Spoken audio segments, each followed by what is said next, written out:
Es la hora de conversar con gente luminosa que nos inspira. Hoy con el escritor, editor, gestor cultural Daniel María. Dani, bienvenido a Roscas y Cotufas, ¿cómo estás? Muchas gracias, muy bien, muy contento. ¿Sabes qué? Yo estaba por renombrar hoy la sección, no porque no seas luminoso, porque mantendría esta parte, pero me hubiera gustado ponerle mesa camilla o algo así. Ah, qué bien, nos pega mucho. Sí, ¿verdad? Esto de conversar entre amigas, esto a mí me gusta mucho. Bueno, esa es la base, yo creo, de todo mi imaginario, ¿no? Las conversaciones, los chismes, las confidencias, forma parte, digamos, de la voz narrativa y poética que yo sigo buscando, ¿no? Antes de nada, cuéntame por qué has elegido a Mina para abrir la conversación. Bueno, ¿sabes qué? No me la esperaba escucharla así al principio. Yo amo a Mina, pues con todos los adverbios, yo creo, ¿no? Sobre todo inmensamente la amo. Y creo que es la voz de mi vida.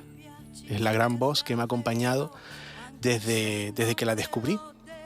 Y esta canción la adoro porque justo esta canción salió en un álbum que apareció en el año 2001 que se titula Mina in Studio. Y después de que Mina llevase unos 30 años apartada de los focos, porque se retiró, no dio más conciertos a partir de los años 70, y se montó un estudio en su casa para poder grabar discos todos los años, pues en el año 2001 decidió aparecer físicamente. Físicamente es con unas enormes gafas de sol, la trenza gigante que le llega casi a la cintura, y con estas canciones que, bueno, me están acompañando.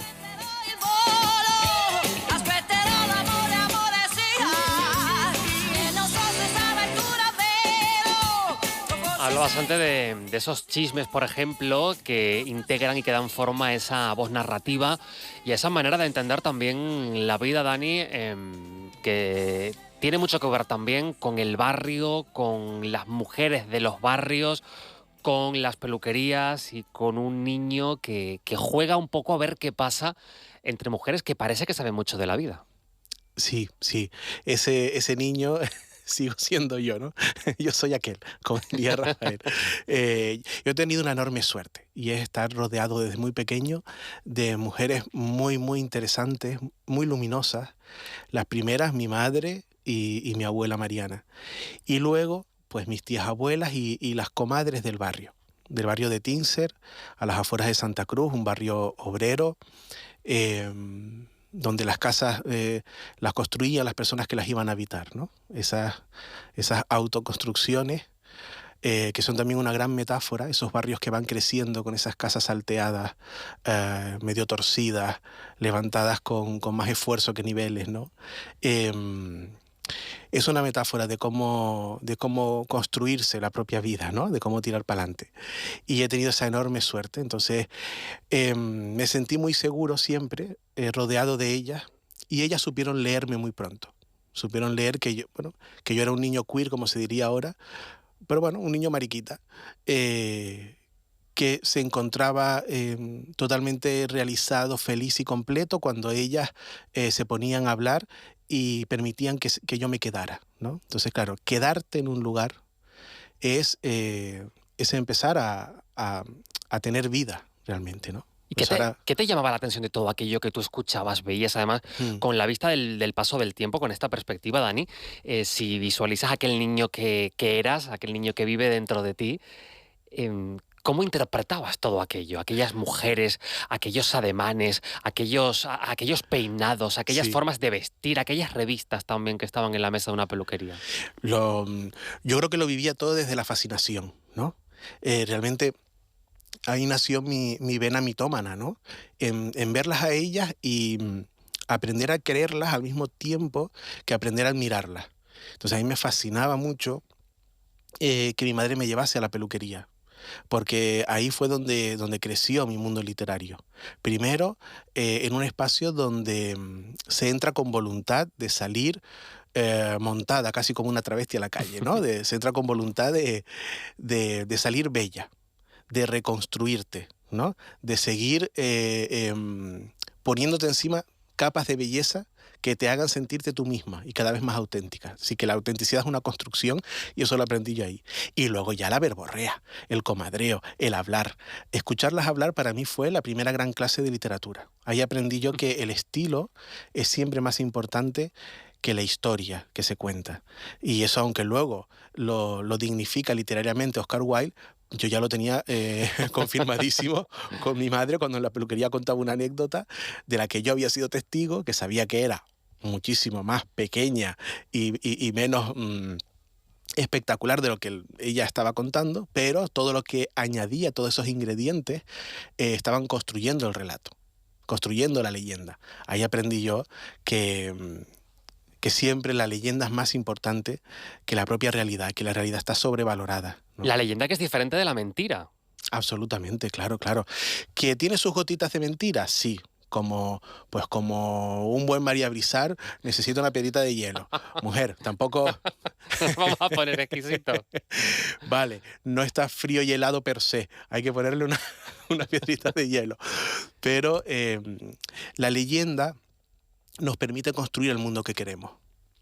Y eso es importante. Y porque también esos relatos, esas leyendas y esas mujeres refugio ha sido precisamente un hogar del que refugiarse muchísimas veces cuando todo lo demás era hostil, Dani.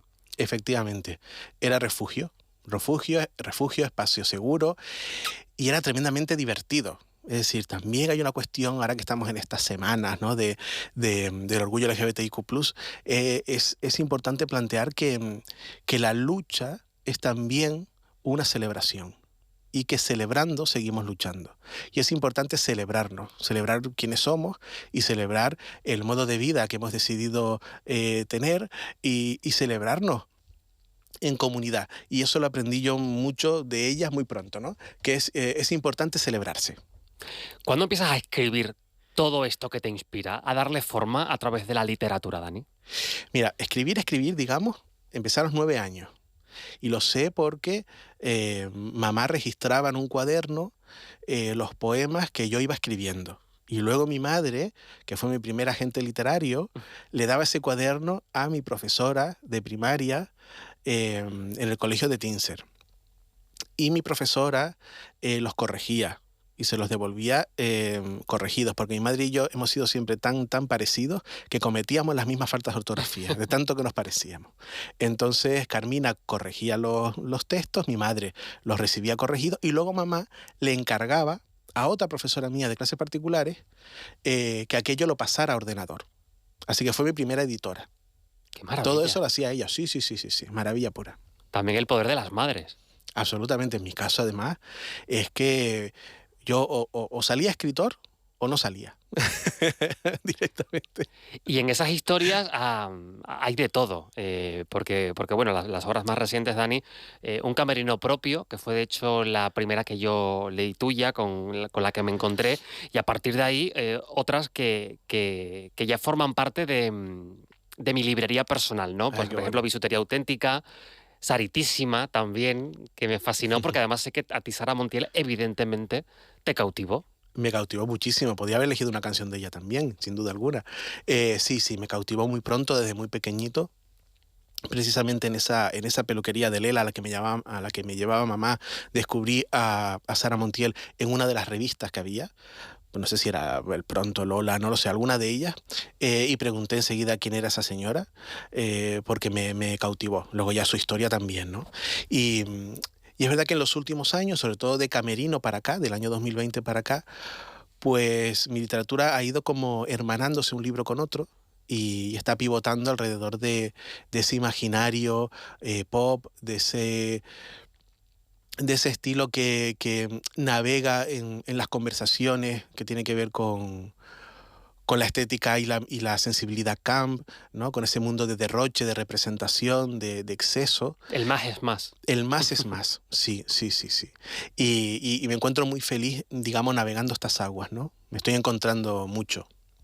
Porque en todas esas historias también hay una dignidad a quienes aparecen, Dani. Hablamos ayer, por ejemplo, Sí. con la cineasta Arima León de la importancia de la representación también en las historias, en el mundo del cine. También, a la hora de hablar de literatura, hay muchas generaciones que crecieron sin ningún tipo de referencia o donde el ser diferente en ese cajón desastre un poco era anecdótico o hiperestereotipado, ¿no? Sin embargo, hay tantas historias cotidianas que son también a las que tú te aferras. Sí, sí. Como escribió Pedro Lemebel, la escritora travesti chilena, hablamos por nuestra diferencia, ¿no? Y esa diferencia hay que dignificarla, porque durante muchísimo tiempo ha estado silenciada y continúa siendo, obviamente, motivo de muchas violencias y de muchos prejuicios, pero referente siempre ha habido, porque existimos desde que el mundo es mundo y estamos creando desde que el mundo es mundo. Por lo tanto, el legado de la escritura, de la literatura escrita por mujeres y escrita por el colectivo LGBTIQ+, o por personas con realidades LGBTIQ+, existe desde que el mundo es mundo. Otra cosa es que desde el canon, desde lo académico, desde los supuestos medios especializados, se haya ido ocultando con el paso del tiempo y despreciando. Entonces ahora tenemos un momento muy feliz porque hay mucha gente creando desde esa autenticidad y mucha gente investigando y releyendo y rescatando desde esa autenticidad. Y es un momento muy feliz. Ahora yo que sigo ejerciendo la crítica literaria y leo muchas novedades LGBTIQ+, no me da la vida. Porque es una maravilla que haya tantas editoriales que estén publicando todo ese legado, ¿no? Conversamos con el escritor, el gestor cultural y editor Daniel María.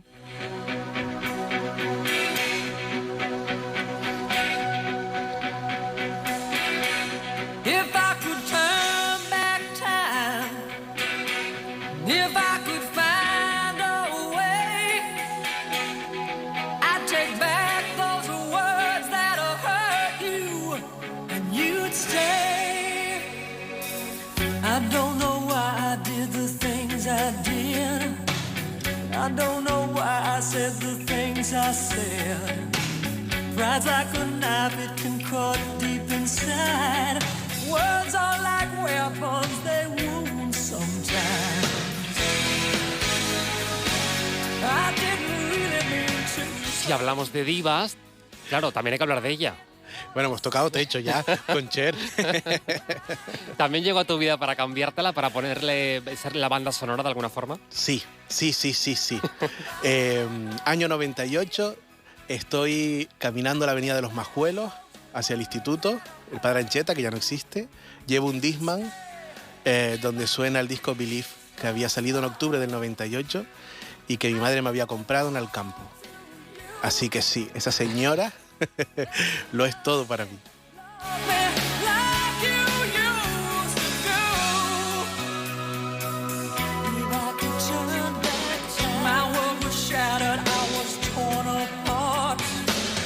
Someone took a knife and drove it deep in my heart.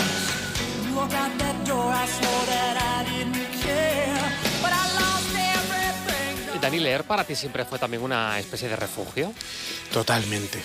La lectura fue un refugio y eso que te da vidilla y que no tiene explicación, eso que sabes que te hace muy, muy feliz, pues sí.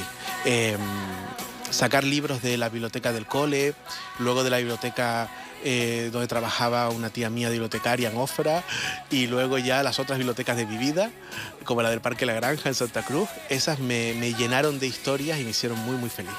¿Qué pensaría el Dani que estaba en el cole si supiera en aquel momento que aquella biblioteca de la que sacaba libros iba a tener su nombre? Uf, no me digas. Ese cole de Tinser que inaugura la biblioteca Daniel María.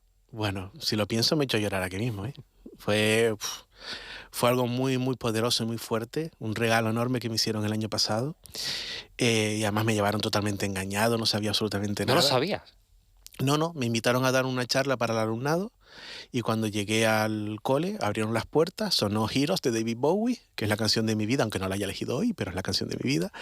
Y ahí estaba todo el alumnado aplaudiendo y gritando y bailando Heroes.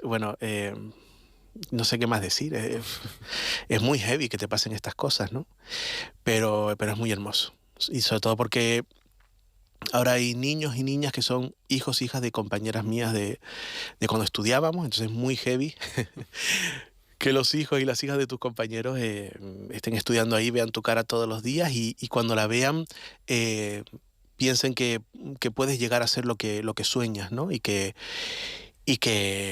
eres totalmente válida y válido, pienses como pienses, desees como desees, ¿no? Y eso es eso es muy fuerte, que 20 y tantos años después, 30 y tantos años después, esa realidad esté ahí plantada todos los días. Con todas las historias que cuentas, con esa mirada también, esa voz narrativa, Dani, ¿hay hueco para la esperanza de esas vidas que no tengan que someterse al juicio ajeno, a la mirada ajena? O también hay esa preocupación evidente por los retrocesos, ¿no? De los que muchas veces hablamos, de los que hay constancia en tantas partes del mundo. ¿Cómo se gestiona esto? ¿Hay margen para esa esperanza? Sí, precisamente esa esperanza es el motor de todo. Y luego la respuesta está en seguir plantándose en la calle con todas nuestras realidades. Es una mezcla de rabia y de furia. Es una mezcla de tristeza, pero de impulso. Porque estamos viviendo, obviamente, una era, porque ya es casi una era, de violencia desmedida, sobre todo porque entre las redes sociales y los medios de comunicación que le están dando un espacio tan amplio y una cobertura tan grande a esos discursos de odio que vienen de la ultraderecha, y este país, que es un Estado de Derecho, se está permitiendo unos lujos realmente desastrosos, ¿no? De que los nietos y los bisnietos de aquellos fachas ahora estén ocupando escaños, concejalías. Y luego hay otros partidos también supuestamente demócratas que son capaces de pactar para que les den los números. Eso le está amargando la vida a muchísima gente en muchísimas partes del mundo y también en este país. A veces pensamos que las cosas ocurren como muy lejos y no, ocurren aquí. Por eso siempre digo que la mariquita que coge el tranvía con la boca pintada, la bollera, que sale con toda su expresión hipermasculina y coge la guagua, las personas que en sus trabajos, en sus familias, están haciendo una política activa que es simplemente ser quienes son. A esas personas les debemos muchísimo, porque están siendo un escudo con su cuerpo es un escudo frente a todo ese odio, ¿no? El cuerpo es político también. Absolutamente. Ahora mismo, sentado aquí, el cuerpo que se sienta aquí a hablar es un cuerpo LGBTIQ+, o queer, o marica, como lo quieran llamar. Es un cuerpo gordo, porque no me ven, pero soy una persona gorda. Es un cuerpo isleño. Es un cuerpo que está situado, que vive en esa ultraperiferia de esa Europa, que también es otro relato de violencia. Y todo eso me atraviesa. Es el cuerpo de unos padres obreros que han trabajado muchísimo para sacarnos adelante, y es el cuerpo que ha crecido en un barrio y que ha estudiado en un colegio público. Todo eso está sentado aquí. Y con eso me construyo, y con eso salgo a la calle, claro. Te voy a presentar a nuestro compañero Víctor Reyes. Hola, Víctor. Hola Tomás, ¿qué tal? Hola Daniel. Hola, encantado. ¿Qué tal? Porque, Dani, nunca avisamos, es norma de la casa no avisar al test final que te sometemos siempre, a nuestras personas luminosas. Ah, vale. Es un test sencillito, Daniel? No Eso te dice asustes. Sí, yo siempre digo lo mismo, pero porque al final de esta manera se entran mejor las cosas, ¿verdad? Avisándolas y diciendo que todo va a ser sencillo. Así que, bueno, Daniel, vamos allá. Te voy a hacer unas preguntitas y solo necesito que me respondas brevemente. Vale. Si te quieres extender, ya eso es cosa tuya y te lo voy a permitir. Así que, venga, vamos allá.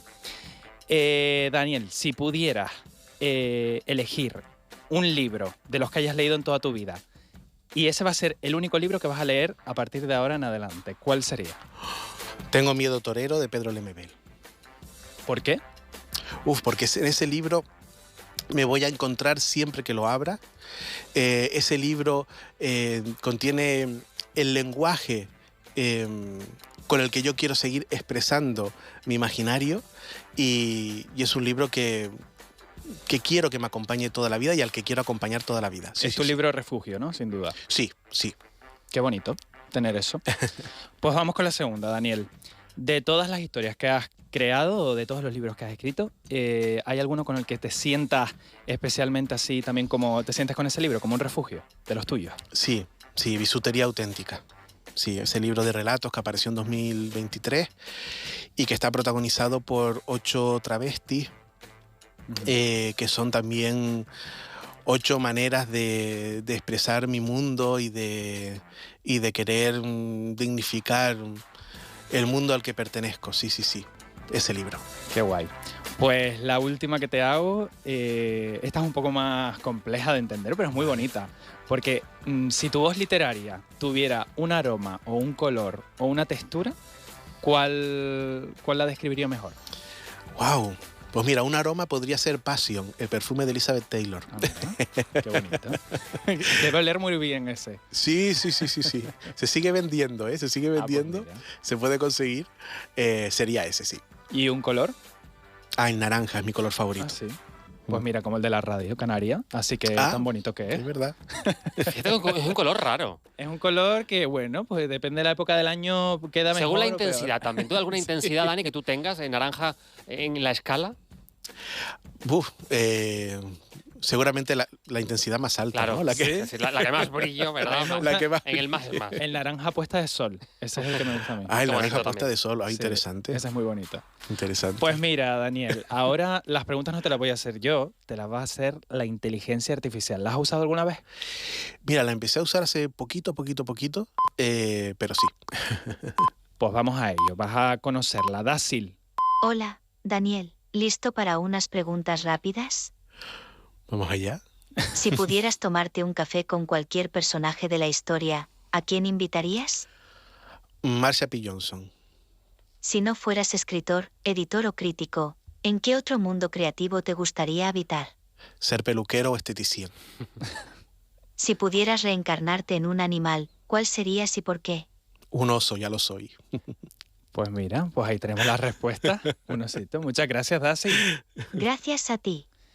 Qué bien, pues nada, Daniel, esta era la Qué pregunta. educada es Ella- también, Dácil, Mira, Tomás, la inteligencia artificial es educada, pero hay que ser más educados con ellos, ¿eh? Que no sabemos en qué momento a ellos No, les por supuesto, da... se revoluciona. Aquí decimos siempre, Dani, que están sometidos a nosotros, a la inteligencia artificial, por si acaso.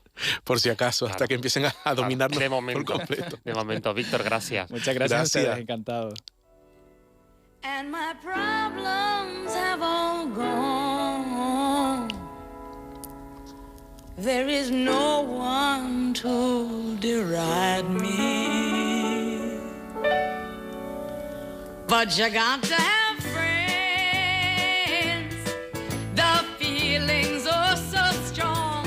You got to have friends to make that day last long. Y este tema, este Friends de Beta Michael, ¿dónde te lleva? ¿Por qué lo has elegido para acabar? Sí, bueno. A ver, Beth Miller es una de las grandes divas de las que más adoro. Y esta canción apareció en su primer disco, The Divine Miss M, en el 72. Lo que pasa es que años después, cuando el VIH-Sida vivía sus momentos más crudos y feroces, se empezó a utilizar esta canción en los funerales de las víctimas mortales del VIH-Sida. Entre las mariquitas y sobre todo las lesbianas que tanto nos ayudaron en ese periodo, despedían a las víctimas en los funerales con esta canción. Y tiene tanta historia detrás, hay tanto amor detrás y tanta dureza y tanto sufrimiento al mismo tiempo, que es una canción que no paro de escuchar.